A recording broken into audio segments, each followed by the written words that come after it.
Chapter 10. Dash dash dash dash dash dash dash dash dash dash dash dash dash dash. Chapter 10. The Power of the Fire Sword. Dash dash dash dash dash dash dash dash dash dash dash dash dash dash. And all this your power, hero. Otakemaru taunted in a tone that dripped with boredom, his actions punctuated by calculated strikes with his weapon, intentionally provoking Berserker to unleash his full might. Black large square black large square black large square black large square black large square black large square black large square black large square black large square. Berserker responded with a ferocious roar, his frenzy evident as he hurtled towards Otakemaru with blinding speed. His crimson eyes blazed with an untamed fire as he closed the distance, his colossal weapon descending with a force that left its mark upon the surroundings. In response, Otakemaru gracefully contorted his body, a symphony of sparks of electricity dancing around him as his form seemed to transform. Dataran, embodying the essence of flames, surged forth in a fiery display. The small, darting sparks of electricity cascaded from Otakemaru's body as he effortlessly wielded his sword with finesse. Boom! The cataclysmic impact of the clash reverberated, a resounding testament to the collision of their immense powers. Otakemaru's visage remained cold and composed, an embodiment of chilling resolve. As the aftermath of the impact settled, the two figures remained locked in a tense standoff, a scene that had undoubtedly caught everyone present by surprise. In a swift motion, Otakemaru roared, a sound that echoed with defiance and strength. He propelled Berserker away, creating a temporary distance before initiating a powerful swing. The arc of his blade carved through the air, unleashing a torrent of flames in its wake. Berserker's own roar resounded in answer. His weapon swung with astonishing might, intercepting the fiery onslaught with a fierce parry. The clash of their opposing forces created a radiant spectacle, yet beneath the surface, it was a test of sheer strength. As Berserker's axe descended once more, Otakemaru held his ground. The blade he wielded emanated an intense heat, a silent testament to its potency. With unyielding determination, he interlocked his weapon with the descending force of Berserker's axe, the clash reverberating with a volatile energy that held the audience in awe. Clang! Clang! Clang! A symphony of impact and destruction unfolded as Otakemaru and Berserker engaged in a deadly dance with their formidable weapons.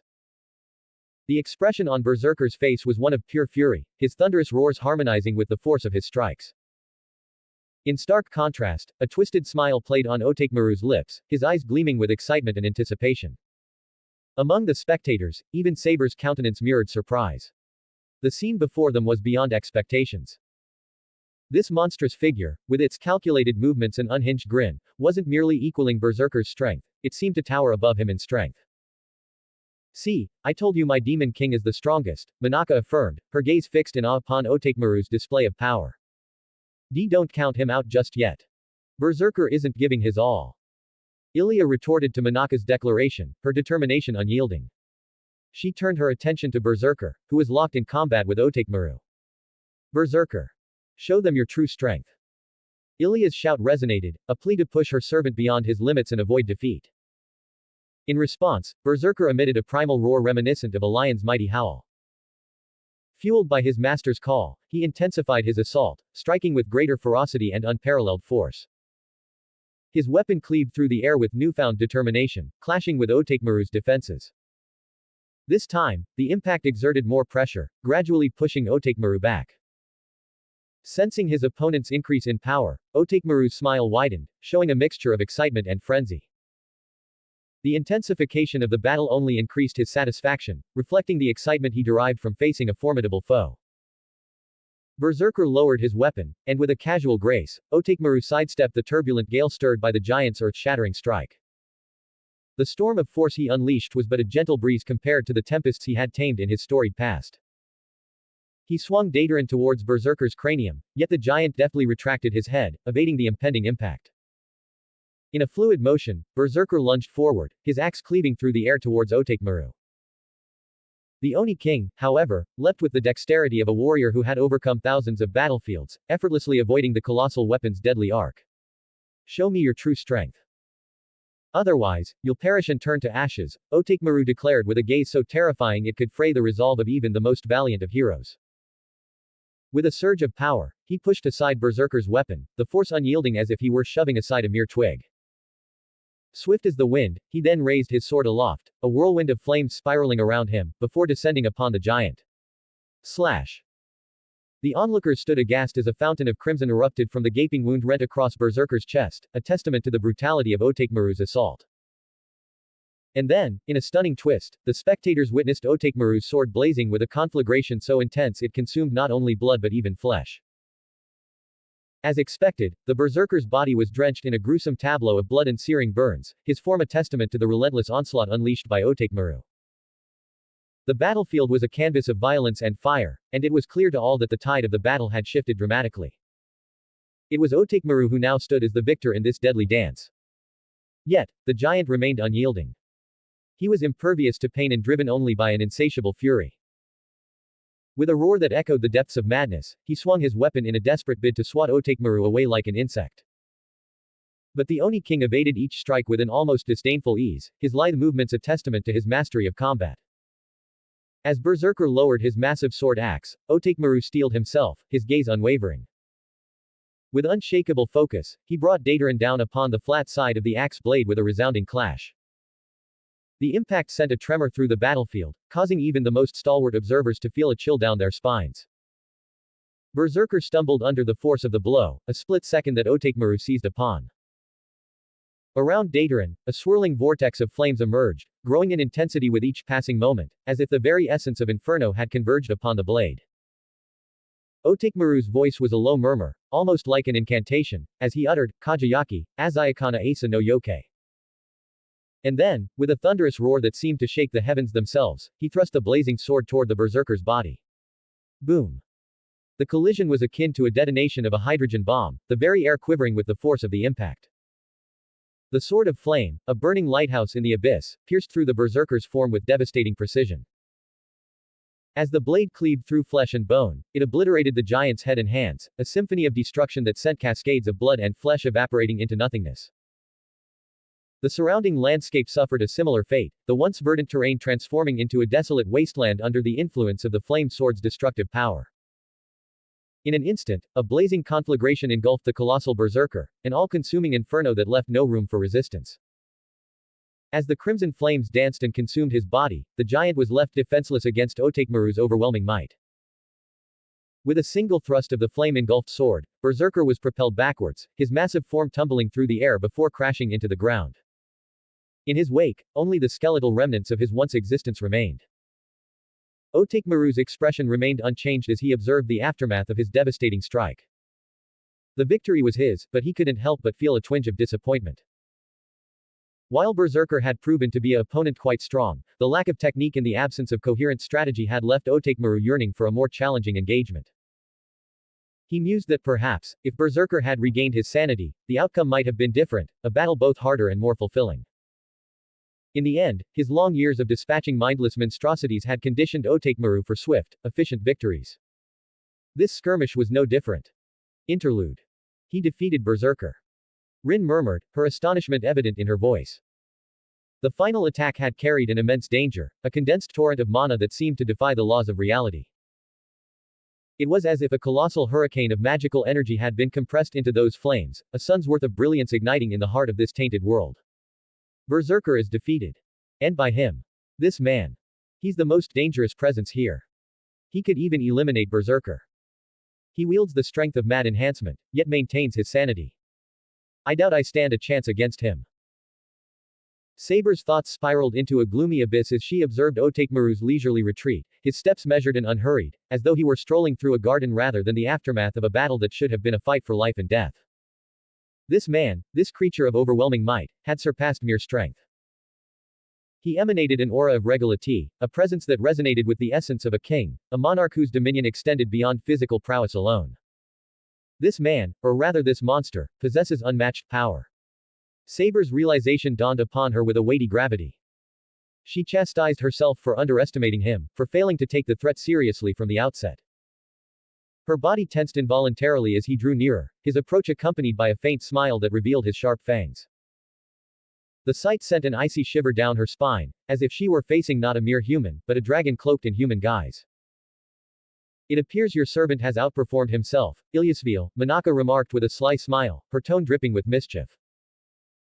My servant has clearly demonstrated his superiority, she continued, her gaze locked onto Otakemaru with an entranced and unsettling expression. Ilya, upon hearing Manaka's words, clenched her teeth in frustration. She shot a glare in Manaka's direction and pointed her finger childishly. Don't think you've won. She retorted, her voice defiant. You've only taken 2 lives from Berserker. He still has 10 more. She added smugly, surprising everyone with her audacity. Wait, you mean we have to defeat that thing 12 times? Rin let out a cute sound. Just vanquishing it once was an incredibly daunting task. The thought of doing so 12 times over was a nightmarish proposition she refused to entertain. Ilya, who had been so focused on her newfound rivalry with Manaka, finally realized that both Rin and her brother were still present. A blush crept onto her face as she realized she had strayed from her original goal. Damn it. I was supposed to target Saber, not Avenger. Ah, now my entire plan has been thrown into disarray. Meanwhile, Otakemaru, who had drawn closer to Saber, blinked as he sensed that Berserker's aura still lingered. It indicated that the giant was still alive. Perhaps I underestimated him too much. Can I even utilize my second sword against him? Show me the full extent of your power, hero, and I shall do my best to crush you, he contemplated, a hint of curiosity seeping into his thoughts. Otakemaru stared intently at the billowing smoke that had arisen from his attack, his expression a mix of confusion and intense intrigue. It was as if he had stumbled upon something that piqued his interest, something that promised a departure from the usual battles. As if his master knew what he was thinking, he heard her voice echo in his mind, her words cutting through his contemplation. Otakemaru, you must take that man's life 10 times. He seems to have a total of 12 lives, and your recent attack claimed 2 of them. Upon hearing her words, Otakemaru blinked, a mixture of surprise and realization playing across his features. An immortal, huh? He mused inwardly, a strange and eerie grin tugging at the corners of his lips. His tail, too, began to twitch with a sense of anticipation, betraying his growing amusement. Dash dash dash dash dash dash dash dash dash dash dash dash dash. I hope you are enjoying the story. If you have any suggestions or concerns you can ask as usual. Tell me what you think of the story with lots of comments to let me know what you think and what you would like to see or even some improvements I could make. Dash dash dash dash dash dash dash dash dash dash. Creation is hard, cheer me up. Have some idea about my story. Comment it and let me know. Like it. Add to library. Demon_King 22 creators, thoughts. 15 comments 0 vote. Chapter 11. Dash dash dash dash dash dash dash dash dash. Chapter 11. I hate people who do not confront their enemies head on.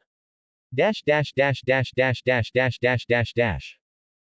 Berserker emerged from the dissipating smoke, appearing completely restored as if he were a phoenix reborn from his own ashes. His wounds were gone, and he stood before them as if the fierce battle had never even taken place. Yet, before the two could resume their confrontation and Otakemaru could conjure his second celestial blade, a voice interrupted them at the most unexpected moment. Enough, Berserker. Let's go home. Ilya's shout reverberated through the tense atmosphere, and all eyes turned towards her in surprise. In that instant, Ilya realized the precariousness of her situation. Avenger had proven to be a formidable threat, capable of taking 2 lives from Berserker and displaying no signs of fatigue whatsoever. She harbored no doubt that Berserker could ultimately triumph, but the events had taken an unforeseen turn. Ilya's plan needed to be adapted, the extra-class servant posed a greater danger than she had initially calculated. As Ilya exchanged a resentful glance with Manaka, the latter sported a knowing smile, a subtle sense of satisfaction emanating from her expression. Are you collaborating with Oni-chan? Ilya questioned, suspicion lacing her words. Me? Oh no, not at all. In fact, I was planning to have my king engage Saber and Emiya-san once they returned home. Manaka responded nonchalantly, her smile unwavering, yet a hint of mischievousness glinted in her eyes. But then you showed up and launched an attack right in front of us. She continued, her tone calm as she explained her actions, a seemingly innocent demeanor masking her underlying intentions. Ilya maintained a stern gaze on Manaka for a brief moment before huffing and turning away with a small, dismissive snort. Berserker appeared before Ilya, and she climbed onto his shoulder. Next time, my Berserker will emerge victorious. We'll finish him off in the next battle. She declared with grim determination, addressing Manaka. I'll be looking forward to it, Ilyasville, Manaka responded with a gentle and courteous tone, a smile adorning her features. Her words carried an air of playful camaraderie, as if Ilya's declaration were akin to children boasting about their favorite players. Ilya's frustration was palpable. She couldn't help but feel an intense dislike for Manaka in that moment. HMPH. You got lucky this time, Oni-chan, but don't expect the same next time. Ilya started with a defiant tone before turning away, accompanied by Berserker. However, just before leaving, she cast one last glance at Rin. And Rin, remember, next time we meet, I won't hold back. She added almost as an afterthought, a veiled threat in her words. Manaka couldn't help but chuckle as she watched Ilya's departure. It seemed like she had quite the strong rivalry with her. She held her chin high, appearing victorious in her own way. Ah, how she expected nothing less from her king of monster. Then, as if materializing out of thin air, a whirlwind appeared next to Manaka. Otakemaru emerged from it, his hermit mode deactivated. Rin and Shuru tensed up, and Saber immediately positioned herself beside them, ready to protect. Avenger. Manaka called out to him in a dreamy tone. Hey, little Heim. How did you like the show? Otakemaru asked, a sense of amusement in his voice. It was incredible. I know you're strong, but the opponent you faced earlier was on a different level. Manaka squealed with genuine excitement, her admiration for his prowess evident in her words. Otakemaru's expression remained relatively indifferent, but a slight amused smile graced his features as he observed Manaka's excitement. There was something about her that reminded him of a little crab friend from the past, and her master's behavior was already quite reminiscent of that as well. We can discuss that later, he agreed before shifting his attention to Shuru, Rin, and the tense Saber. Now, what shall we do with them? Saber, upon hearing Otakemaru's words, immediately tightened her grip on her sword and took a step forward, adopting a defensive stance. Stand back, Shuru, she warned, her tone resolute. The situation was uncertain, and even though she possessed ample prana, she had reservations about her ability to overcome this challenge. The man before her displayed immense strength, reminding her of Archer, though his demeanor was notably distinct. Manaka turned her attention towards Otakemaru and then back to the group. Her innocent smile persisted, and she hummed thoughtfully. Can you defeat them? She inquired, curious yet confident. I can, Otakemaru affirmed in a pragmatic tone. There was no hesitation in his response, as if the thought of facing these opponents was as insignificant as a trivial calculation. The only considerable threat in close combat would be Berserker. I could engage Saber if I so chose, although her noble phantasm is indeed formidable. Nonetheless, I doubt she could pose any significant harm to me. His words held no arrogance, merely a matter-of-fact declaration, as though he were answering a basic equation with undeniable logic. Saber's patience waned, and she growled in response to Otakemaru's words. Do not underestimate me, arrogant avenger. If you're so eager for a fight, I'm more than willing to oblige. Her tone carried a mixture of challenge and frustration, her pride as a knight prompting her to stand her ground against this powerful foe. Otakemaru's gaze remained fixed on Saber as he crossed his arms, a faint sense of amusement evident in his expression. Do not deny it, Saber. Deep down, you know that you cannot defeat me in your current state, he stated matter-of-factly. Saber was taken aback, her surprise evident as she stammered, how did you? Don't be too surprised, Otakemaru replied calmly. I can recognize the signs because we are two similar beings. He explained, his demeanor remaining composed. Though I must admit, I am surprised to find you in such a weakened state. Your adherence to your knightly code has limited your potential, and yet, that same restraint might give you a chance against me, he added, a small, almost appreciative smile playing on his lips. Saber's grip on her sword tightened. This man was far more perceptive and insightful than she had initially assumed. Not only was he formidable in strength and skill, but he also exuded a charismatic aura that was difficult to ignore. The more she learned about him, the clearer it became that he posed a significant threat. Turning his attention back to Manaka, Otakemaru inquired, so, what would you like me to do with them, little Heim? Manaka pondered the question for a moment, her expression thoughtful before she broke into a cheerful smile. I think I've had my fill of excitement for tonight. Let them go, she declared, her tone light in content. The unexpected response left Rin and the others surprised and confused. You're just going to let us go like that? Rin asked incredulously, her confusion evident in her tone. If you wish to fight, Tasaka-san, I am more than willing to accommodate. Manaka's words had a decisive effect on Rin, leaving her momentarily speechless. She turned her attention to Otakemaru as Manaka called upon him, her dreamy tone guiding his movements. The Demon King nodded in response and gently took Manaka's shoulder. Restoring your mana would be wise, Saber, Otakemaru advised with a tone of practicality. His gaze held a certain anticipation for the battles that lay ahead. Before confronting either me or Berserker again, you should ensure your power is at its peak. Keep in mind that Lancer is likely holding back significantly during your previous clashes. But in the next encounter, it won't be the same, he warned, his eyes reflecting his expectations for the future. Saber was about to interject with her questions, but Otakemaru's response simply ignored her as he transformed back into his human form. The battle had concluded, and for now, they were left to ponder the implications of the encounter. However, before they could fully process everything, Otakemaru's sword swung in a swift, fiery arc, eliminating a group of insects that had been observing the battle. Do you really think that I have not welcomed your presence? I am simply ignoring you since you are completely insignificant to me. With those words, he and Monaka vanished from their sight, leaving behind an eerie stillness.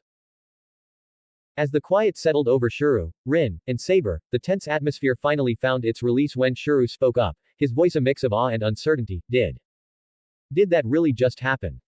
Dash dash dash dash dash dash dash dash. With this chapter, the first arc of this story ends. The next one will be an interlude, in the POV of different characters to give an idea of how this Grail War is going. I think by now you have been able to get an idea of this story, and tell me what you think with a review and also what I could add to make it much more interesting. Dash dash dash dash dash dash. Creation is hard, cheer me up. Have some idea about my story?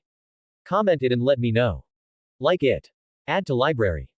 Demon_King 22 creators, thoughts. 14 comments 0 vote. Chapter 12.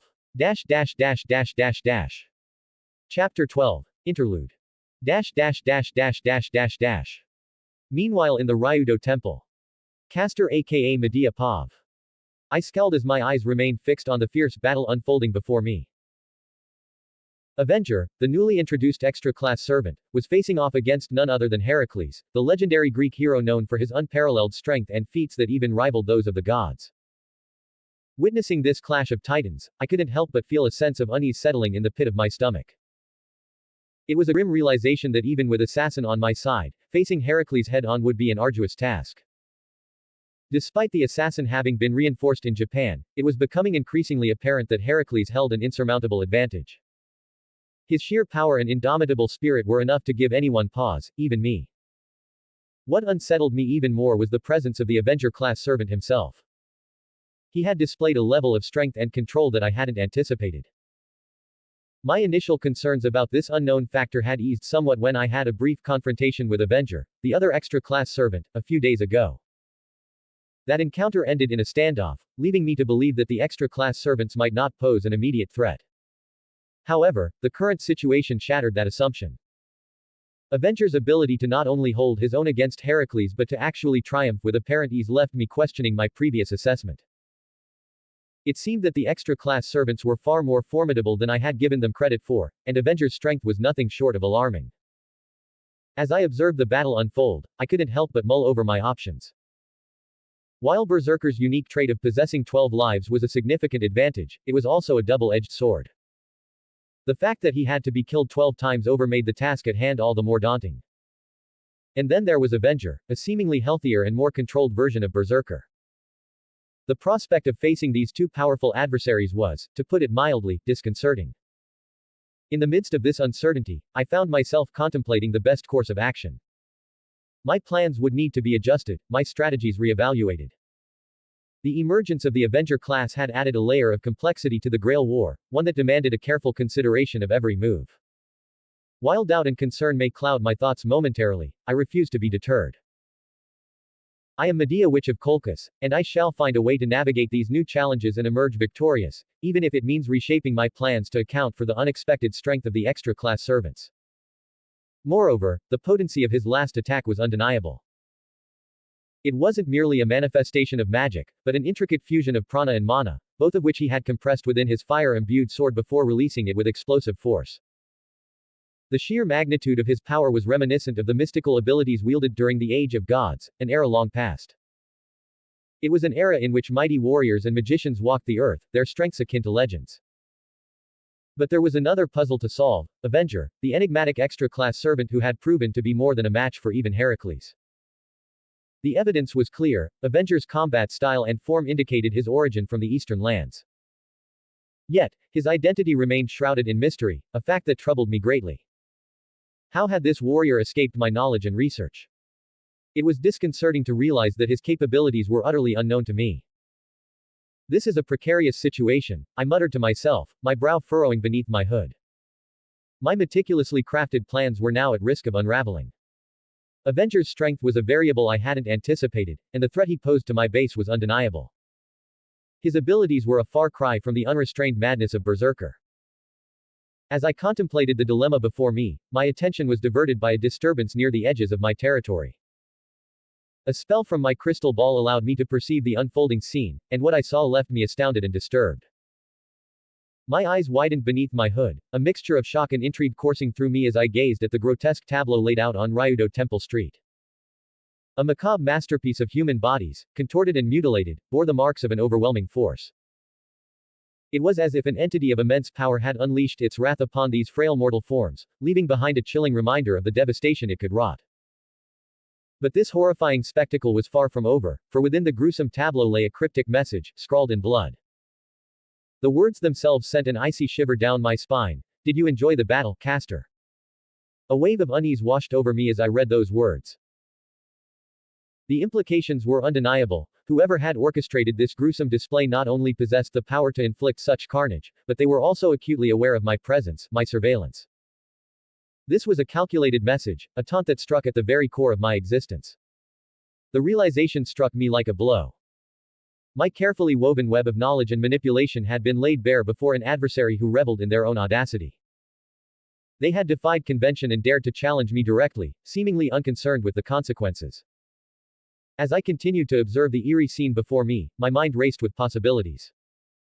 Who was this brazen antagonist, and what were their intentions? What did they hope to achieve by taunting me in this manner? The unknown factor was a thorn in my side, a variable that threatened to disrupt the carefully orchestrated balance I had sought to maintain.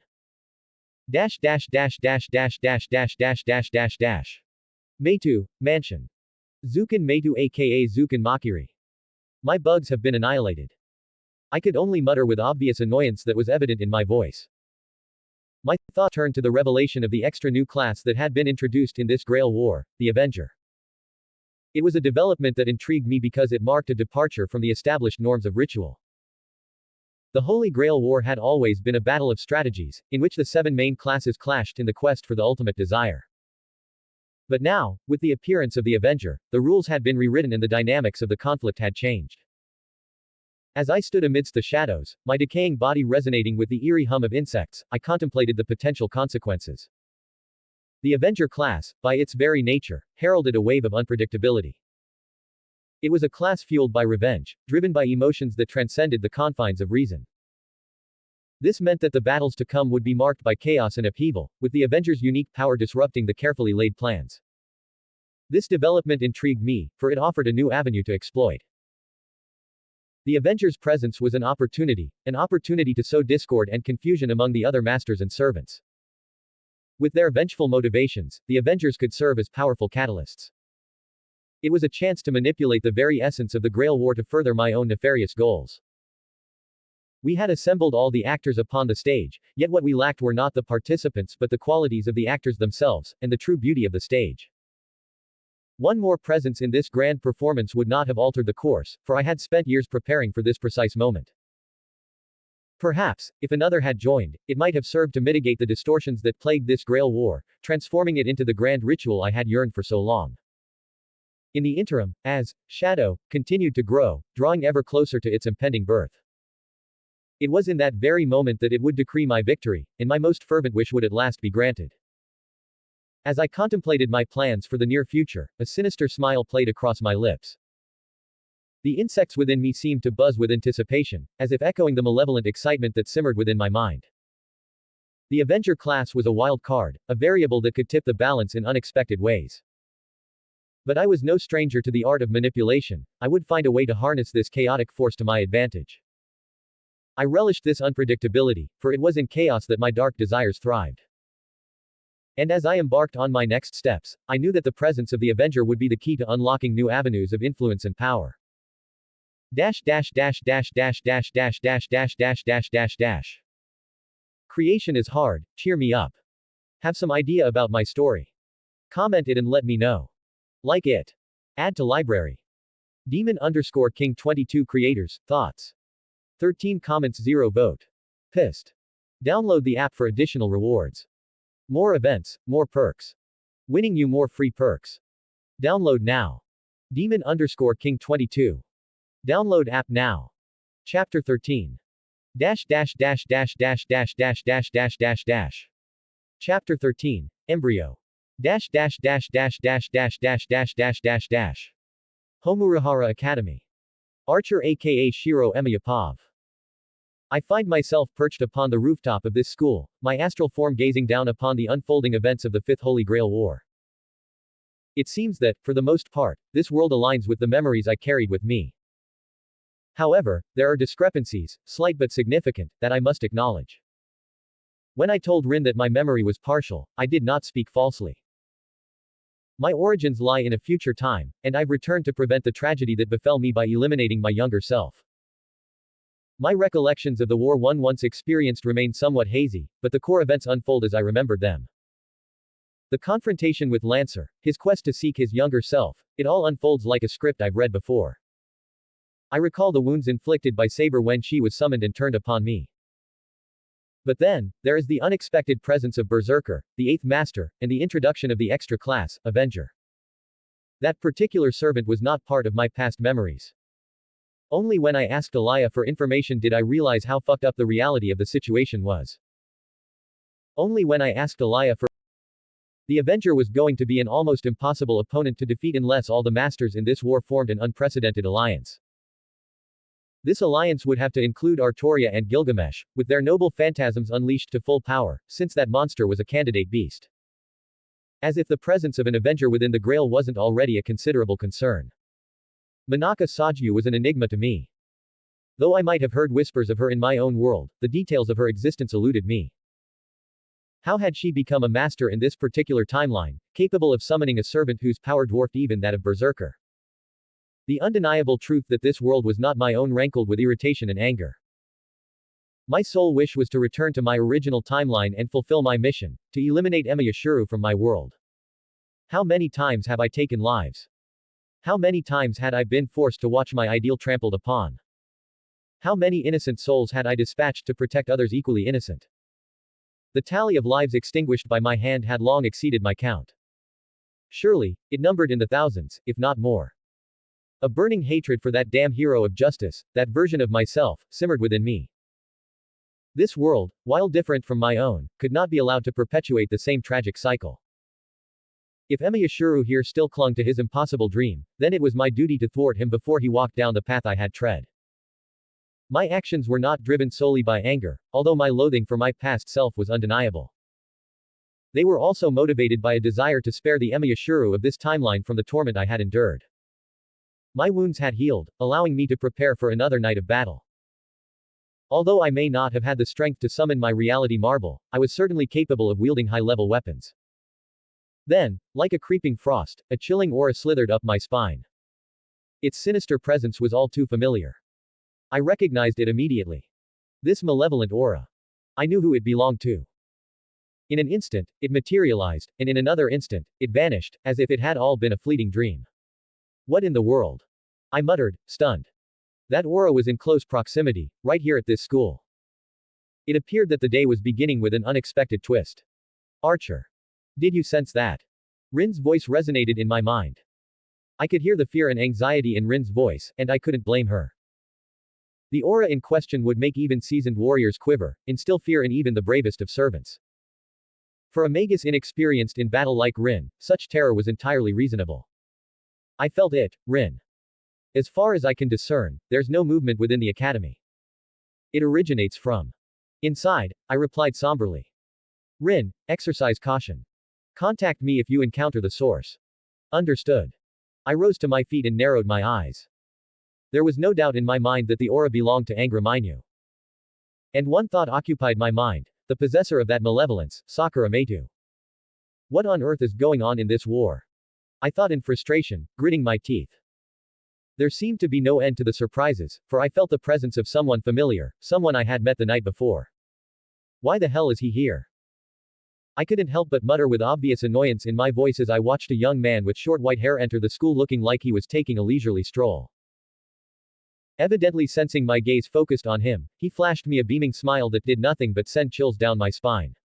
You damn monster. Interlude. Otakemaru Pav.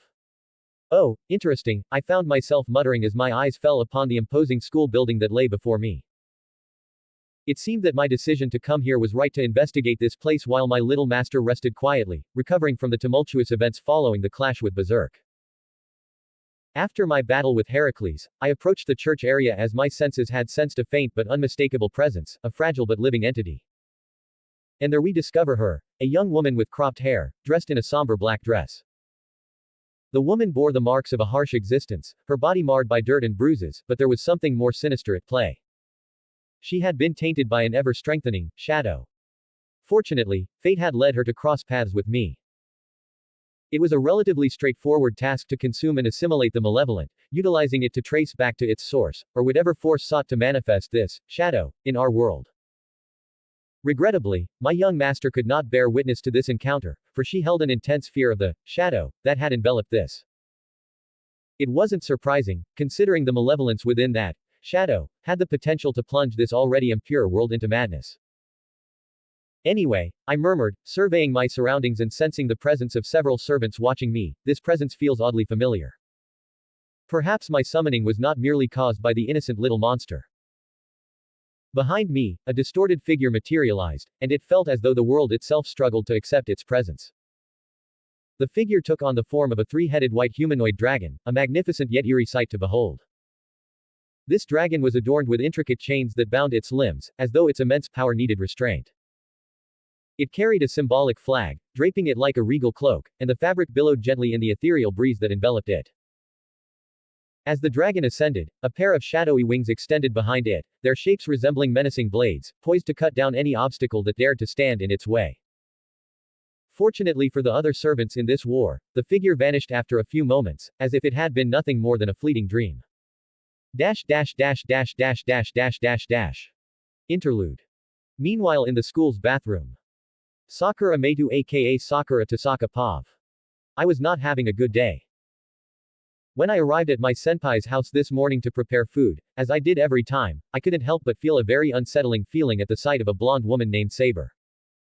With that name, I was almost certain that she was a servant, and there was no doubt about it. I was shocked and upset to discover that my senpai was participating in the Holy Grail War. The bloody war where people are killed. I was genuinely worried about my senpai. I couldn't even imagine what would happen if he died. To me, Shuru is my guiding light. He's someone I can always look up to and rely on, someone who would protect me from any harm. It was a shock to find out that he was actually a magus, and even more surprising when I learned that he had become a master. I can't bear to think about that possibility. Being in such grave danger, Senpai wasn't a magus, unlike the other participants. At least my grandfather had assured me that he wouldn't be involved in the ongoing war. Senpai wouldn't stand a chance against Zukan Meitu. And my brother. My initial impressions of Saber were limited, but I couldn't help but think that Ryder couldn't possibly beat her with Shinji in control of her contract. Ryder was taken away from me, given to my older brother to improve their chances of winning. I didn't worry too much about that. As long as my older brother was happy, it was okay for me. My older brother is sad, consumed by hatred, and he lets that cloud his mind. All because of me. Because I took his place as the heir to the Meitu household and was chosen as a master. I sighed slightly as I washed my hands, my mind returning to that morning's events. I realized that when Senpai and I spoke to each other, he blushed, and that could only make my heart beat faster in anticipation. He blushes. Could he be embarrassed because of me? Could it be that the rock in his mind has finally broken? Now he's not as dull as he used to be. At least one good thing happened this morning. I washed my face with water before patting my cheeks a few times, then looked up to see the mirror. And I immediately gasped. In the reflection, I didn't see myself. Instead, there was a shadow. A humanoid-shaped shadow with a pair of pure red eyes. I didn't scream because I was disgusted by the shadow form. I screamed because I was terrified of what the creature radiated.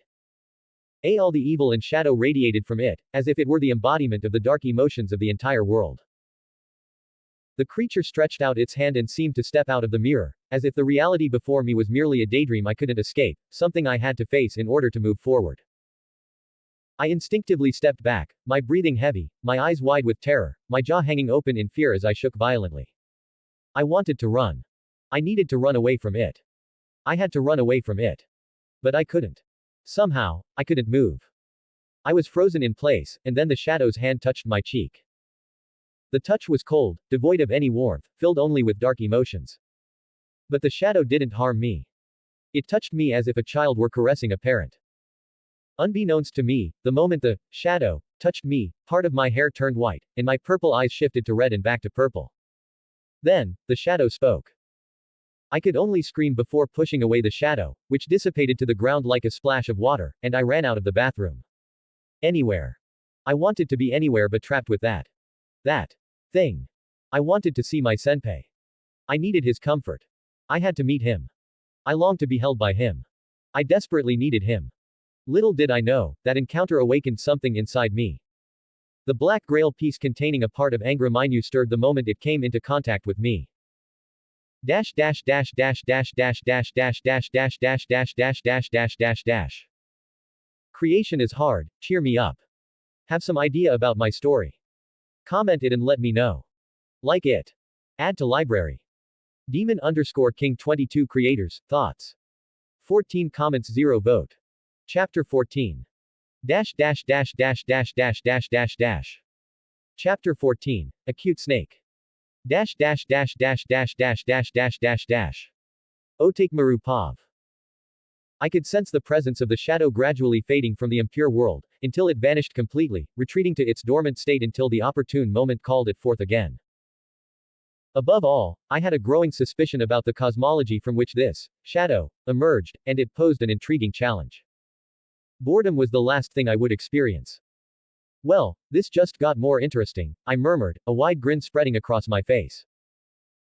During my contemplation, I couldn't help but notice that a bounded field had been erected on the school grounds, enveloping the area.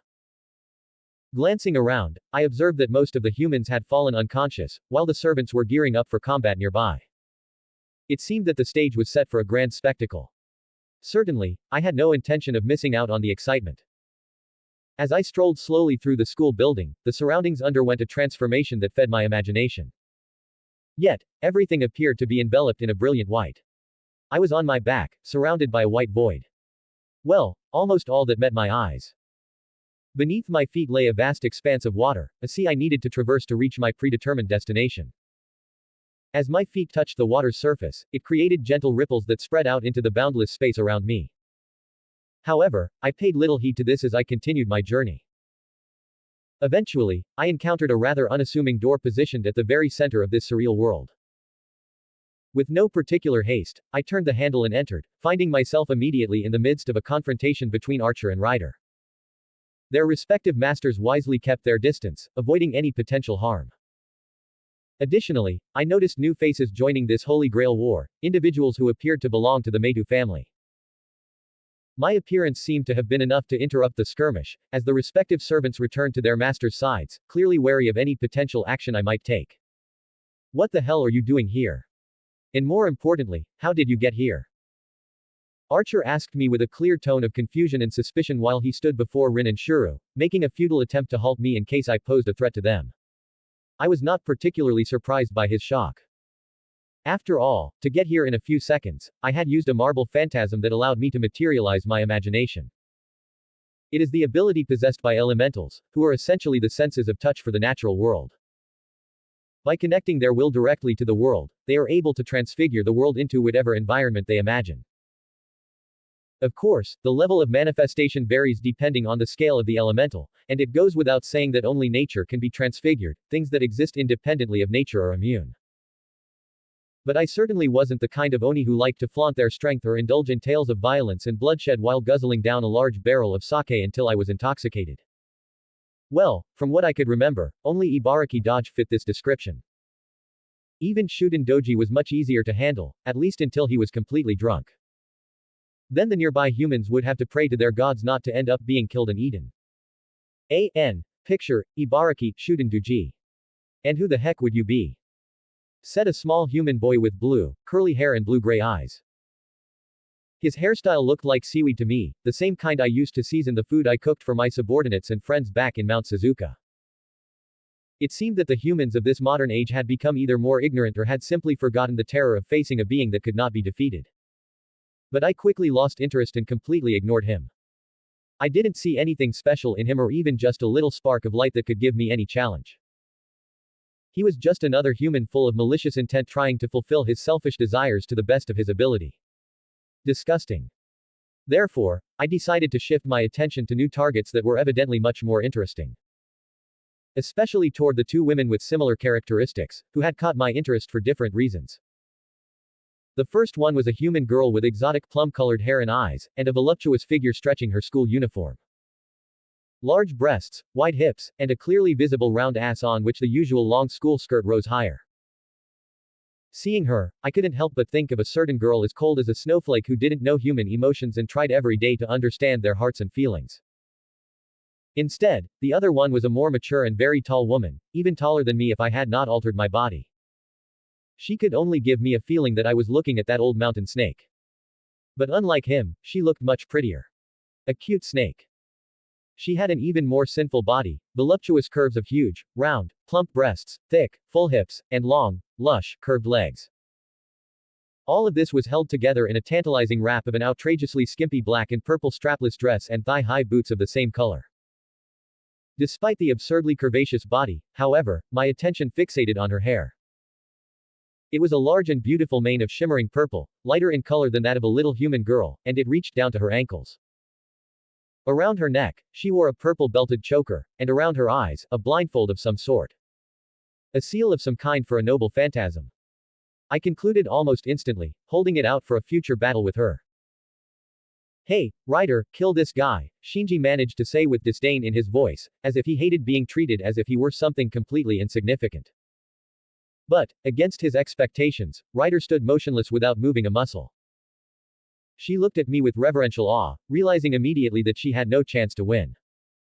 More importantly, she seemed to have no intention of risking her life for this worm of a human. Instead, her attention was solely on the purple-haired human girl, as if she was ready to move at the slightest sign of danger.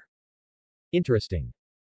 Moreover, now that I was looking better at the purple-haired girl, I could see that she was much more than just a human being. Still, she was still only an embryo that had yet to grow. The situation had become tense. No one dared even take a breath, so as not to try to get my attention. The only one who didn't seem to understand the situation was the blue-haired human. He showed an arrogant expression full of contempt directed at me, as if I were a secondary character in this story and had no importance. Shinji, Shuru tried to intervene, sensing the situation and not wanting it to end in a bloodbath. Shut up, Emiya. Hey, Ryder. Didn't you hear my order? Kill him. Shinji managed to say before slowly turning his head to look at a specific part of his body. He noted that his arm had been severed in two and was bleeding profusely, like a fountain. Aha! My arm! The blue-haired human screamed like a pig to the slaughter as he knelt on the ground, continuing to writhe and cry like a child who was not taking part in a war where we would have to kill each other. It was just an arm, is there a need to make all this fuss? I could only think as I waved my tail to clean it of his blood. Well, frankly, talking him didn't interest me much and was also becoming more annoying than expected. So I simply lifted my foot. Huh. I couldn't comment on the human as I crushed his head as if he were an insect, and all the blood and matter splattered out in a disgusting display to most observers. Oni-sama. Shinji.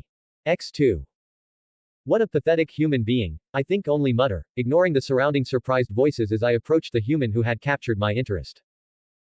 Of course, as expected, Ryder stood in front of me, blocking my path. I have no ill intention with her, I said in a flat tone as I continued, are you serious about stopping my path? Ryder seemed to be struggling as she prepared for a fight against me, even though she clearly knew she had no chance against me. But at least I admired her courage. Ryder, it's okay to let him pass. She said, the purple-haired girl showing a mixture of emotions, ranging from confusion and terror to relief and happiness. It's okay, take it easy. I promise I won't devour you. I couldn't help but say, seeing how she resembled a little beast that had yet to mature, much to my delight. Dash dash dash dash dash dash dash. Creation is hard, cheer me up. Have some idea about my story? Comment it and let me know. Like it. Add to library. Demon_King 22 creators, thoughts. 17 comments 0 vote. Q&A and a survey. Dash dash dash dash dash dash dash dash dash dash. I am doing this chapter since we have come to a good point in the story to clarify some things, and especially from the next chapter there will be many changes from the original story. We can start. 1. Is Mick a reincarnated person who watched the Fate series, or did he not exist in his previous life, or did he exist but did not watch it? Yes, Mick is a reincarnated person but does not know the Moon-type Fate universe, but after entering the Throne of Heroes his knowledge of this universe is expanding. 2. Are Shuten and Ibaraki Duji part of the harem? Sure, the two of them are the safe ones. I just have to see when to add them to the story and see how to interact with them, since the two will have a very special relationship with him. 3. As you could see in this story there will be several references to the universe Mondaiji Tachi ga Isekai Kara Kuru Sadezu Yo. Also the White Dragon, and Azita Haka. So you can well understand some of Otakemaru's abilities. 4. As for the other members of the harem. Manaka, in the future, not at this time. Sakura. Saber. Medusa. Rin, not sure, but her juicy ass is very attractive. 5. Can you recommend other girls from the Fate universe and I will evaluate to see if they can join her harem in the future. 6. If there were a Holy Grail war, between Red versus Black, which servants would you like to see during the pursuit of the story? I have chosen only 3, so you can give your opinion. 7. On the most important issue, I wanted to talk about the Lost Belt where Mick comes from, since it is a very important thing for the future of the story. So there are 2 possibilities. Making another world in another universe his Lost Belt. I was thinking about the world of DXD since the status of the yokai is very weak and I think it would be interesting to see this faction being able to have some intimidating power thanks to Otakemaru. I was also thinking of adding yokai characters from other universes, such as Nurarihyon no Mago, Onmuji Arena, pretty obvious given Mick, and the latest Uragi Su no Yuna-san. The world plot will remain the same and there will be no other changes, but only to strengthen the yokai faction a bit, given how weak it is compared to the others. Instead the second simpler method, and create another Lost Belt and make Otakemaru its king, like basically Morgan's with new characters and just say that the human story has taken a different path from the original timeline. Honestly speaking, I prefer the first solution, since I have few stories focusing on the yokai side of that world, and the devils who are in Japanese territory think they can do anything. 8. Also, if you have any ideas about what beast Otakemaru is supposed to be and what he is supposed to represent, and, of course, also about his nega ability, you can put them in this paragraph. Well, I think I've answered the most important questions since I think the story is pretty clear. But if you have more questions, you can comment and of course I will answer your questions. See you in the next chapter less than 3. Dash dash dash dash dash dash dash dash dash dash dash dash dash. Creation is hard, cheer me up. Have some idea about my story? Comment it and let me know. Like it. Add to library. Demon_King 22 creators, thoughts. 17 comments 0 vote. Chapter 15. Dash dash dash dash dash dash dash. Chapter 15, New Alliance. Dash dash dash dash dash dash dash dash dash. Third person. Otakemaru observed the human girl before him with a curious gaze, a subtle frown creasing his brow as he effortlessly delved into the depths of her secrets. Her vulnerabilities and hidden facets were laid bare before his eyes. In the midst of this encounter, he paid no heed to the presence of others around him. His very aura was enough to silence both Rin and Archer, who remained wordless throughout the interaction. The only one seemingly unaware of the gravity of the situation was Shuru, who found himself physically restrained by Archer to prevent him from intervening or approaching Sakura. However, despite his supernatural insights, Otakemaru couldn't help but feel a twinge of disappointment. He recognized the vast untapped potential within Sakura, buried beneath layers of manipulation and external influences. Her innate traits and sealed abilities hinted at an original magical aptitude that had been tampered with, her elemental affinity forcibly altered to align with the Meidou family's water-based magecraft. In Otakemaru's estimation, this was a grievous misfortune, as he deemed the Meidou family's magical tradition to be rather unremarkable, if not insignificant. It became evident to him that Sakura, despite her latent magical potential, was not truly cut out for the path of a mage. Her mindset had been warped, and she exhibited a disturbing detachment from humanity, resembling more of a monstrous facade masquerading as a human being. This realization left a bitter taste in Otakemaru's mouth, and he couldn't help but feel a sense of disgust toward the situation at hand. I wanted to meet you, Otakemaru spoke, his tone brimming with curiosity as he regarded the entity before him. Ever since I first perceived your presence, though I must admit, you still lack the maturity to pose even a minor threat to me. Nevertheless, I find myself intrigued by you. Sakura wore a puzzled expression, struggling to fully grasp the words of the enigmatic figure before her. Yet, an inexplicable allure lingered in his voice, weaving a spell of tranquility and calm that had eluded her hadn't heard in a long time. As she listened, an unusual warmth welled up within her abdomen, coursing through her lower body and causing reaction. Her panties grew sticky, as if she had encountered her long-sought soulmate. Stranger still, for the first time in her existence, the writhing presence of the worms within her remained oddly subdued, refusing to stir or make their presence known. Sakura averted her gaze shyly, glancing to the side in an attempt to conceal the overwhelming rush of desire that threatened to consume her. She couldn't allow the man before her to witness this vulnerable facet of her being, and it took every ounce of her willpower to maintain her composure. I don't understand why you're saying these nice things to me, Sakura deflected, her voice carrying a shy undertone. Her gaze flickered to the side as she continued in a barely audible whisper. But in the end, a dirty girl like me is worthless. Despite her self-deprecating words, Sakura didn't halt her gradual approach to the mysterious man. It was as though her instincts, too, urged her to stay close to him, seeking refuge from the perils of the world. Sakura found herself in uncharted emotional territory, grappling with unfamiliar sensations. Physical pain had been her constant companion, courtesy of the relentless hunger of the worms that consumed her odd. Mental anguish, too, had been her lot, as Zukan had systematically tampered with her magic circuits and molded her into the perfect sacrificial pawn for the Holy Grail War. She had grown accustomed to torment of all kinds, willing to endure it if it meant mere moments with her beloved senpai. Yet, for the first time, Sakura experienced an inexplicable ease. It was as if she could sense the warmth of the sun and the scent of seawater, enveloping her in a comforting embrace she had never known before. At one point, Otakemaru gently grasped Sakura's chin, turning her head to meet his gaze once more. Is it the worms? He asked directly, his thumb stroking her cheek. Confusion initially clouded Sakura's expression, but it swiftly gave way to a maelstrom of emotions, shock, fear, humiliation, loneliness, sadness, all flickering across her face within moments. You know, she whispered, her voice trembling but managing to maintain her composure. Yes, I sense them. All I had to do was take a look at your body, he nonchalantly remarked, his tone casual. Honestly, I only came to school in the first place to keep an eye on you masters and see if there was anything fun to pass the time. I see, Sakura replied softly, and that was the extent of her response as her body trembled slightly. A gasp escaped her lips when Otakemaru firmly gripped her hips, drawing her closer to his face until their hot breaths intertwined in a mixture of instinct, as if they were beasts. Come on, what's the big deal? He smiled, his fangs on display. Things were nice a second ago. Let's get back to that. Meeting his gaze, Sakura's eyes welled with tears. I didn't want anyone to find out about them, how disgusting I was inside, she confessed in a hushed tone, her words intended for his ears alone. These crest worms, they are not just worms inside my body. They make me get into heat.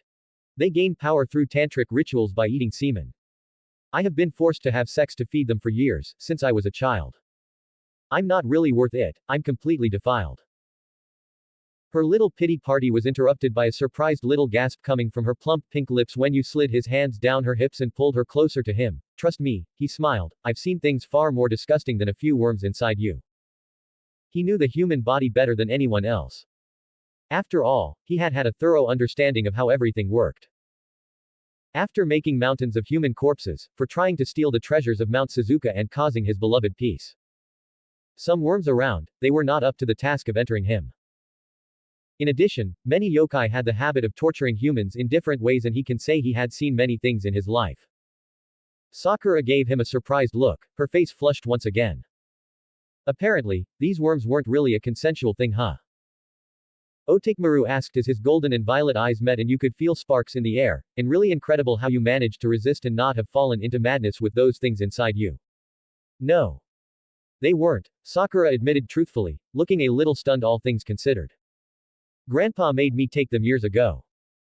I see, Otakemaru said in an indifferent tone, nodding to himself, you want me to get rid of them for you. As if it were an easy thing for him to do such a thing. Actually, most of them would be easy to get rid of with his mana burst, but that would not solve the problem.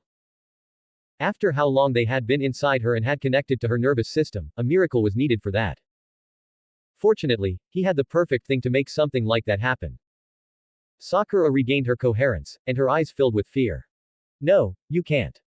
She blurted, quickly shaking her head, her beautiful plum hair lashing back and forth. You can't go against Grandpa.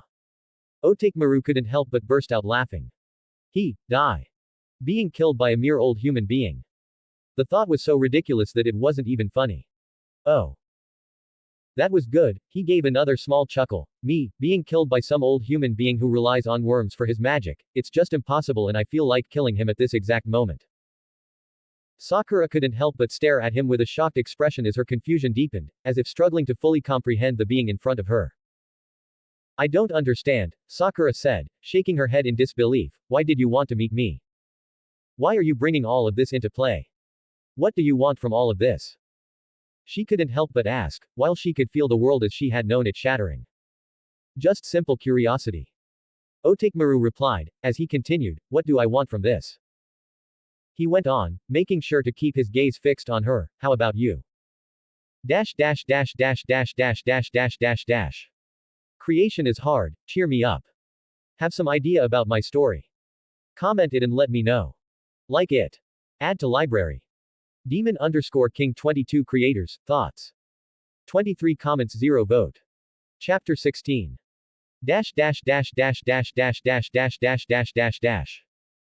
Chapter 16. Forced invitations.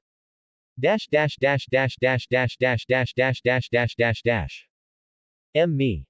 Sakura's eyes widened in shock as she stammered. I didn't make it a secret how special I think you are, did I? Otakemaru's smile returned, and he gently stroked her cheek as though afraid of causing any harm. Yes, I want you. What do you say? Stand beside me for the duration of the Grail War. What? Sakura wore a confused and disbelieving expression. She struggled to comprehend the unfolding situation, as if the world around her was shattering, and she could no longer recognize it. Observing her need for some time to process his offer, Otakemaru decided to shift his attention to the other individuals present. It seemed the red-haired boy wanted to voice his opinion on the unfolding events. Get away from Sakura, Avenger. Shuru demanded, summoning the willpower to release himself from Archer's grasp.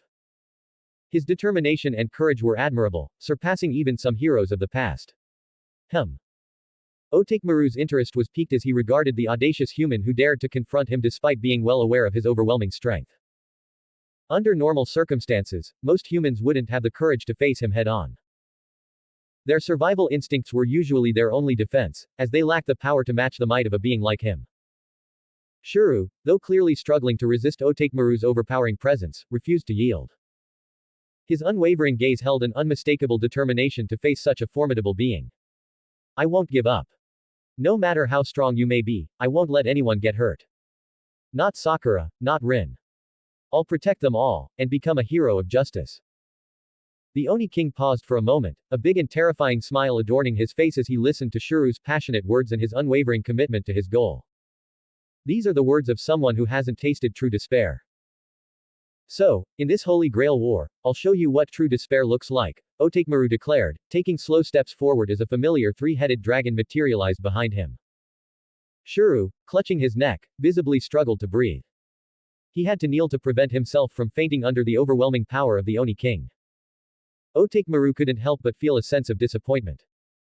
He had briefly thought he had found a being who could possibly stir his emotions, but it appeared to have been nothing more than a fleeting dream. A hero. The human before him was different in several ways. He had no desire to defeat Otakemaru. In fact, he seemed willing to sacrifice himself in order to protect those around him. No, it was more accurate to say that Shuru was a being driven solely by the desire to help others for his own personal fulfillment, disregarding his own safety completely. Otakemaru had been searching for a challenge that could truly test him, a diversion from the ceaseless torment of his past that haunted his thoughts day in and day out. It was an unending longing, one without a foreseeable end, that dominated his dreams every night, until this world would let out its final breath and crumble into a pile of ashes. He yearned to see her. He yearned to touch her. But most of all, he yearned to speak to her, to apologize for not being able to protect the one thing they both held most dear. He yearned for the chance to see her again. Otakemaru shook his head, realizing that instead of a hero, he had found a martyr. Yet, it was better than nothing, and it might even turn out to be somewhat amusing. Hearing this, Rin knew she had to call upon her most significant and only trump card to escape this situation without losing her life. Archer. She urgently called out. Archer wasted no time, immediately assuming a fighting stance and preparing to project his favorite weapons. A sudden chill ran down Archer's spine, causing him to freeze in place as he looked up at a portal that opened and the sword of fire made its appearance emitting a star-like heat. Stay right where you are. Don't even think about projecting any of your weapons. Because the moment you do, it will be your end, Otakemaru declared, his voice laced with undeniable authority, as he closed in on Shuru. Archer grumbled but ultimately remained immobile, fully aware that any attempt to act would result in his demise. Though he considered using Roias to protect himself, he knew that doing so would put the surrounding humans in grave danger. Otakemaru paid no mind to Archer's dilemma and continued his advance. Just as he was about to reach Shuru and test his mettle, a petite girl with twin tails stood in his path. Don't move. Don't let him harm Shuru, Rin stammered, pointing a trembling spell at Otakemaru.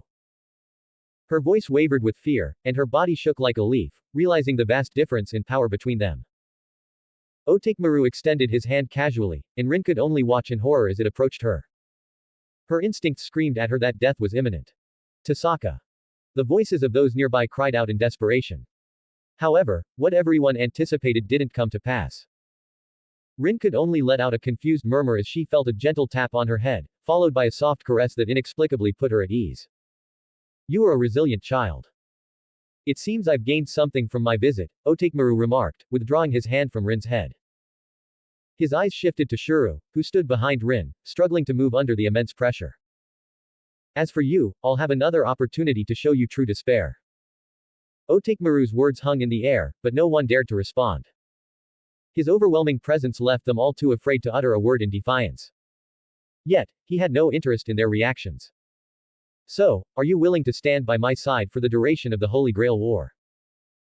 Otakemaru inquired, turning his gaze towards Sakura, who appeared bewildered by the chaotic events unfolding before her. Sakura observed her beloved senpai for several moments, her mind filled with a flurry of thoughts. Eventually, she simply nodded in response. A smile formed on Otakemaru's face as he began to depart, sensing that there was nothing more of interest here. The little purple-haired girl followed closely behind him. Otakemaru's final words hung in the air, sending a shiver down everyone's spine. Oh, tomorrow night, be in front of the Ryudo temple. If you don't show up, it will kill you all, he warned ominously, while a small smile appeared on his face. Today was a good day. With that, the oppressive atmosphere he had brought with him began to dissipate, allowing those present to finally breathe a little easier, no longer living under the constant threat of imminent death. I hope you are enjoying the story. If you have any suggestions or concerns you can ask as usual. Tell me what you think of the story with lots of comments to let me know what you think and what you would like to see or even some improvements I could make. Picture greater than I found a picture, for the full profile of Mick.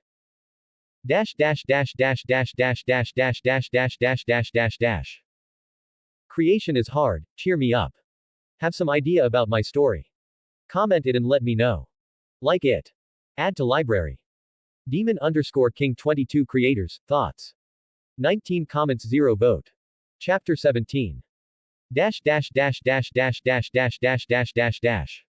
Chapter 17. Goldie.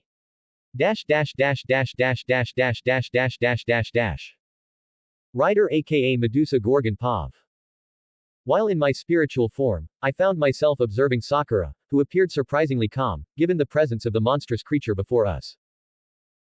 I couldn't help but be captivated by this being foreign, unlike any phantasmal species I had encountered in ancient Greece, and I had encountered quite a few during my time. This creature possessed an overwhelming charisma that seemed to compel me to follow him willingly, a stark departure from the typical encounters I had with giant monsters using their divine authorities to wreak havoc. It was a novel experience for me, and I couldn't deny its allure. I couldn't help but wonder if this was a positive development, especially for Sakura.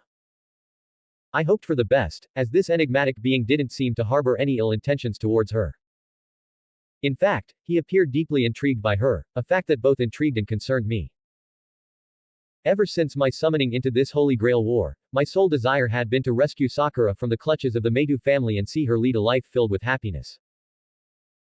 I couldn't help but worry about Sakura's fate, fearing that she might transform into a monster like me, losing herself in blind rage, and potentially harming her loved ones.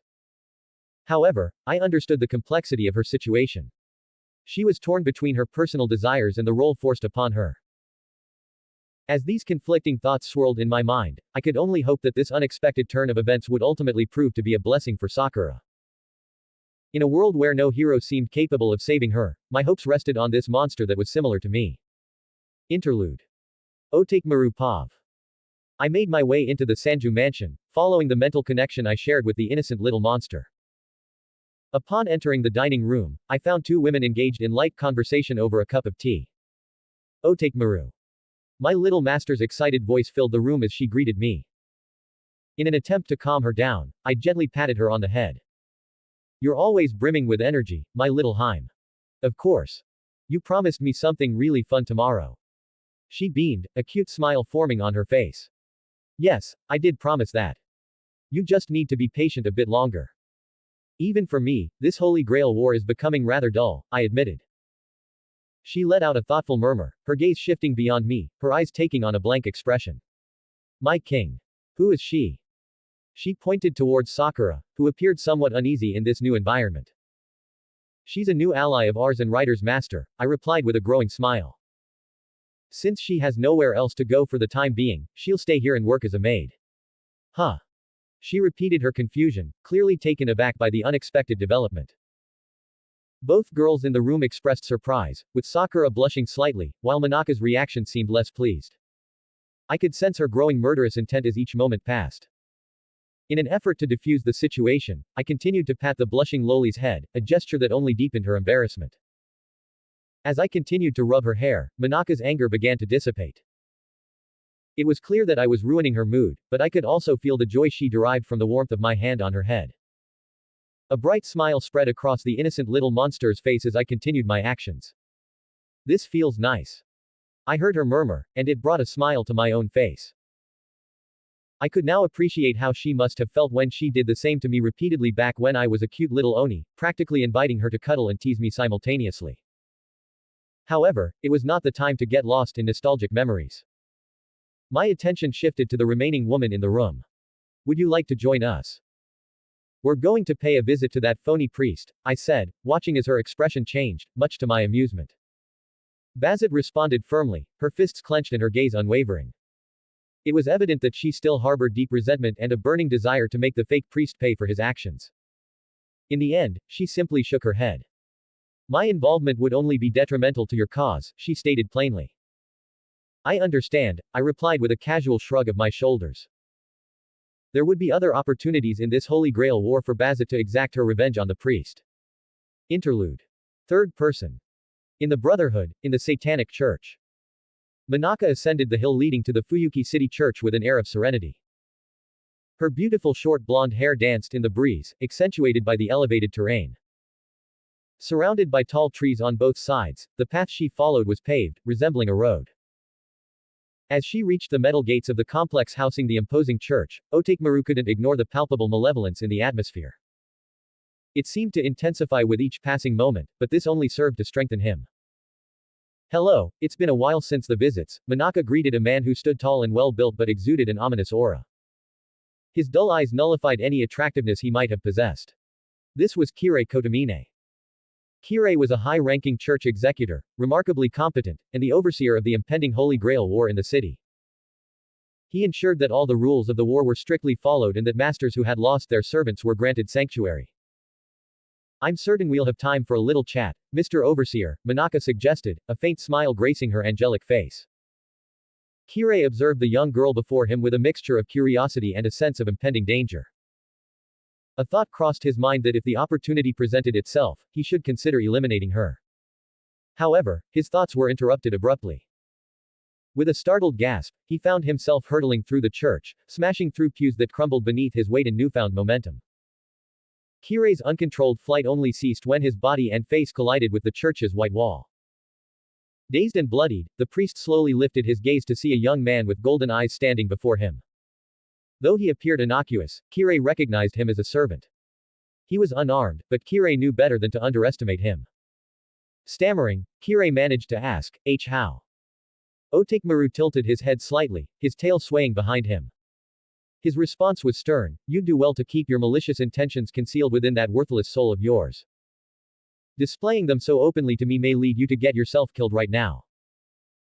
One of Otakemaru's most potent abilities was his knack for perceiving and utilizing malevolent intentions to his advantage. He had no qualms about capitalizing on the harmful intent that emanated from Kirei. I don't even care if you use this church for satanic rituals or hide children in your basement, he began, intending to provoke further irritation. Kirei had no chance to respond, for a demonic hand swiftly seized his jaw, hoisting him off the ground. Otakemaru's grip spoke of a desire to put him down for his insolence. In the vision of Otakemaru, attacking one of its treasures is akin to inviting death. His will overruled all other considerations. Before Kirei could utter more curses, a cacophony of gunfire erupted as bullets pierced through the church's walls, heading straight for Monaka and Otakemaru. The Oni King reacted swiftly, prioritizing the safety of the one who sustained his existence. He released the priest and summoned several portals behind him. Oriental weapons materialized and intercepted the incoming bullets, forming a protective barrier around Monaka. Hoo ha ha ha ha ha ha. Arrogant laughter reverberated throughout the church, a display unabashed confidence. Otakemaru stood in front of Monaka, hands tucked casually into his pockets, seemingly impervious to the turmoil unfolding around him. The entrance of another figure, a young man with blonde hair and striking red eyes, put a temporary halt to the chaos. Gilgamesh, exuding an air of amusement, observed the scene with a hand resting on his waist. You truly possess the audacity to imitate me, even if you are nothing more than a monster from a fairy tale, Gilgamesh remarked, his smirk unwavering as he regarded Otakemaru with an authoritative air. While he couldn't deny the formidable abilities of the being before him, Gilgamesh, humanity's oldest hero, couldn't help but maintain his arrogance that characterized him. Otakemaru's gaze locked onto the man standing before him. His normally cheerful golden eyes were replaced with a steely resolve. This man. Otakemaru thought, scrutinizing the enigmatic figure who had just arrived. It was evident that this individual was not human. That much was clear. Moreover, Otakemaru could detect a distinct aura of divinity emanating from him. The presence of the man, initially unmistakably that of a servant, held a certain ambiguity that piqued Otakemaru's interest. He scrutinized the enigmatic figure, sensing something peculiar beneath the surface. While the man appeared to mask his aura skillfully, he possessed an uncanny quality, almost as if he were truly alive. It was as though he straddled the boundary between servant and living human. What truly fascinated Otakemaru was the man's aura, which bore a striking resemblance to sabers, but it exuded a far more immense and menacing energy. There was something about this individual that tugged at Otakemaru's memories, evoking a sense of familiarity. The presence of this man now reminds him of a certain person from the past whom he had found quite amusing. Goldie. Goldie. Gilgamesh responded, his head tilting in genuine confusion before he burst into hearty laughter. Who? Ha ha ha ha. The bastard barks. Yet, even in the midst of his amusement, Gilgamesh unleashed a barrage of thousands of low-level noble phantasms aimed at Otakemaru. It was an audacious move. If Otakemaru could withstand this onslaught, perhaps it would pique Gilgamesh's curiosity enough to warrant further discussion. With an unwavering stance, Otakemaru absorbed the relentless assault, using his body to halt the onslaught of weapons. To the surprise of those present, he remained unshaken, and the metallic clang of swords meeting their target echoed through the surroundings as the discarded weapons piled around him. Tisk. Your scales could compete with several divine beasts I faced when I was alive. No, maybe they are even stronger. Gilgamesh's tone held a hint of intrigue, and the archer found himself genuinely intrigued. He had never encountered a creature quite like this one, which could withstand his formidable weapons so easily. Once more, Gilgamesh's piercing gaze focused on Otakemaru. You. What are you? An Oni last time I checked. Otakemaru replied with a calm smile and showing his fangs. Gilgamesh probably could have said that he knew more about himself and so, did not try to end the conversation. Other than that, I'm sure this war is not to your liking. A war. High praise you bastard. This is a farce. The king of heroes became frightened, a fiction in an era gone to shit. Humans had become much more vile than before, he had no love for such creatures. But you are different from anything. Where do you come from? Gilgamesh did not ask his nationality, no, the archer asked him about his origins because in his eyes, the servant before him alone was not like a mere monster. He could sense many other traits within him and he felt completely different. I'm just built differently, Otakemaru smiled broadly. He was technically a stranger to this verse as a whole. Something like a stranger or an invader, looking at the route and passing by her, had certainly shaped his body, but the essence of his being was different. He was not a monster of this world, so to speak. Of course, all this was something that would never have crossed his mind had he not received knowledge from the throne of heroes. Don't brag too much in my presence, you bastard, Gilgamesh sneered, displaying his characteristic arrogance. But Otakemaru certainly wasn't intimidated by his words. Well, you and the master are coming to visit the Ryudo temple tomorrow night, and you might see a real useful war, offered with a sinister smile, extending his hand as an invitation. The king of heroes huffed, you really have the courage to order me around when I haven't even accepted your proposal, you bastard. Despite his words, there was a hint of amusement in Gilgamesh's expression. Otakemaru didn't respond verbally. Instead, he picked up Monaka princess style and began to walk away. I'll wait for you, he said with a wicked smile. Monaka could only respond with a small sound of agreement as they left the church, leaving Gilgamesh behind, his curiosity piqued aroused by the future events that were about to happen. Creation is hard, cheer me up. Have some idea about my story? Comment it and let me know. Like it. Add to library. Demon_King 22 creators, thoughts. 17 comments 0 vote. A look at the past, Otakemaru side part 1.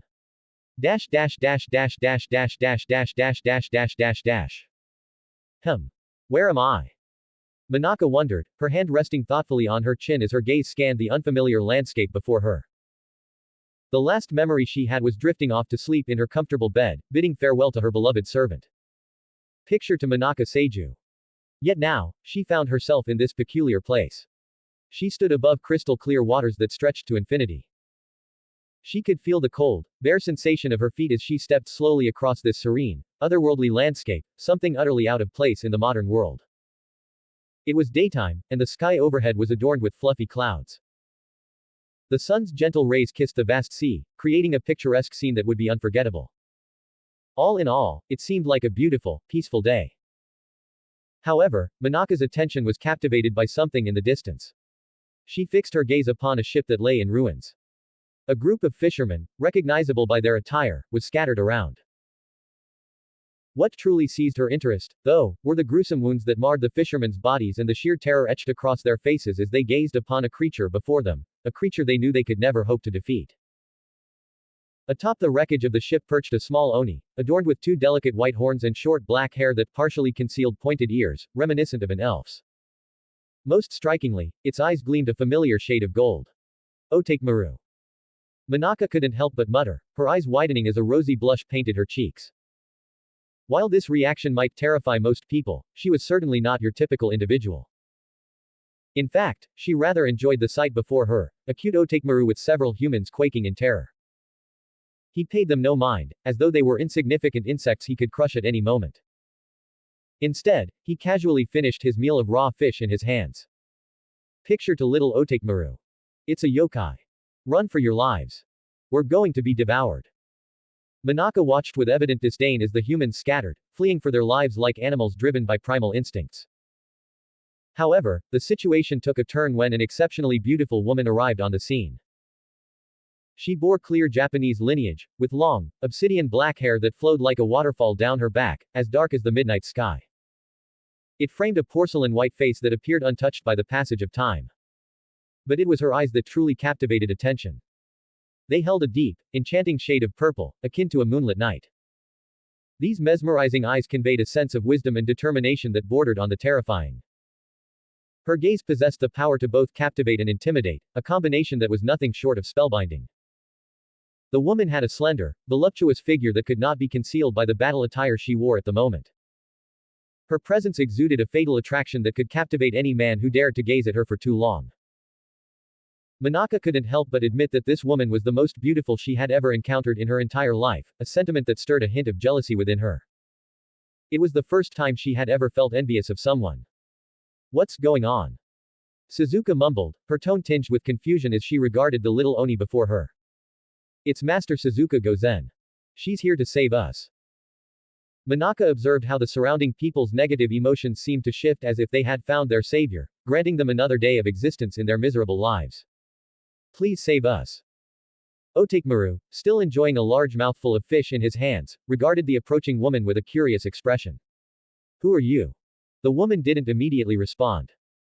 Instead, she approached him with slow, confident strides, her lips parting with unwavering resolve. I am Suzuka Gozen. The one who vanquished the yokai of the sea and the protector of this harbor. I'm afraid I'll have to kill you, she declared with unwavering determination. Picture to Suzuka Gozen. Hey. Otakemaru replied with a broad smile as the woman unsheathed her sword, ready for battle. You can try. She taunted him, launching into the attack with a ferocity that seemed to want to burn the whole world around him. The battle had officially commenced, and Otakemaru wasted no time. He descended from his elevated position above, creating a massive earthen thorn aimed at Suzuka as he landed on the ground. Suzuka, displaying her experience in combat, gracefully evaded the attack, swiftly preparing for a counterstrike with her katana in hand. However, Otakemaru wasn't done. He exhibited what seemed like telekinesis, manipulating several earthen rocks to maintain his advantage and keep her at bay. As a magus, Manaka understood the mechanics behind this ability, recognizing it as a manipulation of one of the 5 great elements, earth. Despite the overwhelming odds, Suzuka refused to retreat.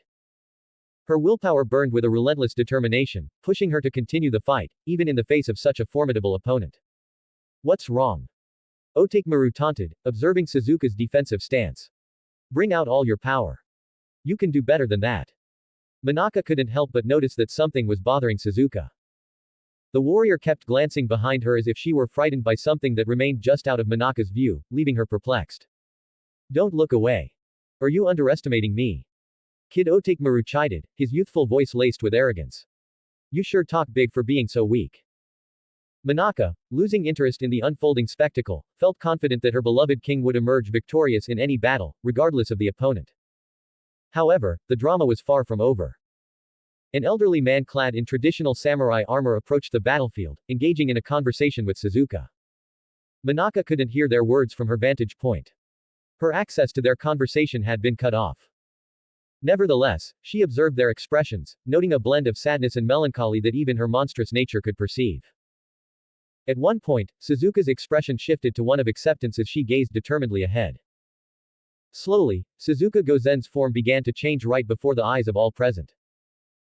As she unleashed her formidable abilities, the environment around her trembled in response, foreboding that something significant was about to happen.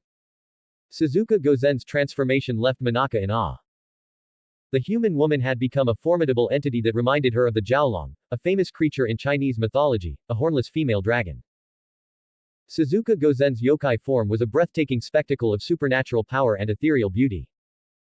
While she retained her graceful and supple physique, she radiated an otherworldly aura. The most striking change was her hair, which had turned a stunning shade of silver. It shimmered like moonlight in the night sky, cascading down her back with a mystical glow that added to her heavenly allure. Her eyes had undergone a profound transformation, becoming mesmerizing golden slits that exuded an aura of predatory intensity. They possessed an extraordinary ability to both fascinate and intimidate, drawing attention to her enigmatic charm. A long, sinuous dragon tail extended from her, swaying in the air with eerie, otherworldly energy. It was a clear symbol of her yokai lineage, adding an element of mysticism and danger to her already captivating form. Picture to Suzuka Gozen, yokai form. Suzuka Gozen wasted no time and launched into an attack with unstoppable speed and force. The ground beneath her shattered as she closed the gap, reaching Otakemaru, who was clearly bewildered by her incredible power. This power.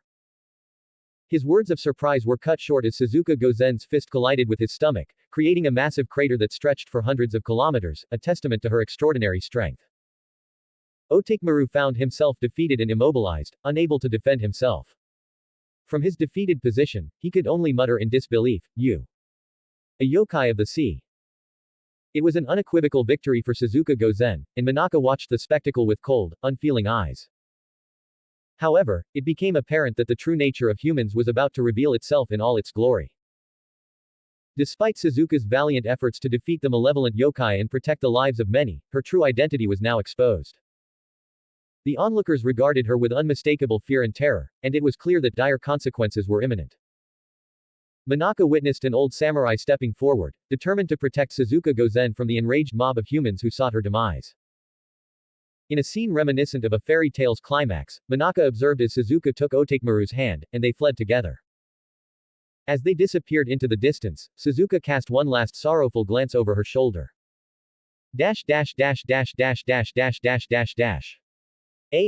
I hope you are enjoying the story. If you have any suggestions or concerns you can ask as usual. Tell me what you think of the story with lots of comments to let me know what you think and what you would like to see or even some improvements I could make. Creation is hard, cheer me up. Have some idea about my story? Comment it and let me know. Like it. Add to library. Demon_King 22 creators, thoughts. Next chapter. Enjoy this book so far. Sign in to find out more. Sign in later.